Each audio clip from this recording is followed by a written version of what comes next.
नमस्कार. स्टुडिओ 64 आयोजित वारी माझ्या नजरेतून. माझं नाव नंदिता कुसुलकर, राहणार पुणे. वारी या शब्दातच किती सुंदर अर्थ दडलाय नाही. आपले शरीर मन वासनेनं रिक्त करायचे आणि मोक्षाकडे वाटचाल चालू करायची.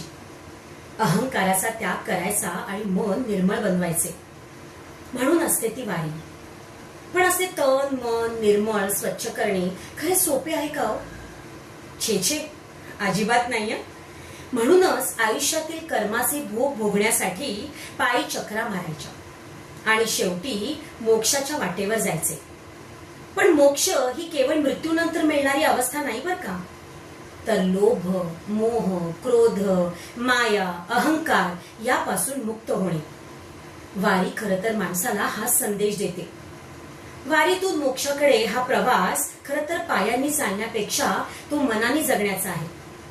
विठ्ठलाच्या नामात रंगून संतांच्या विचारांना आचरणात आणून आणि प्रत्येक जीवनात परमेश्वर पाहण्याची दृष्टी प्राप्त झाली तर तोच खरा मोक्ष मार्ग होय. आणि मग पांडुरंगांच्या पायाशी असलेल्या मातीच्या विटेवर मस्तक ठेवलं की हा खरा प्रवास चालू होतो, तो म्हणजे मोक्षाचा. मातीतून जन्माला येऊन परत मातीतच जाण्याचा. आणि तेव्हाच खऱ्या अर्थाने जीवनाचा अवघा रंग एक होतो, अवघा रंग एक होतो. जय जय रामकृष्ण हरी.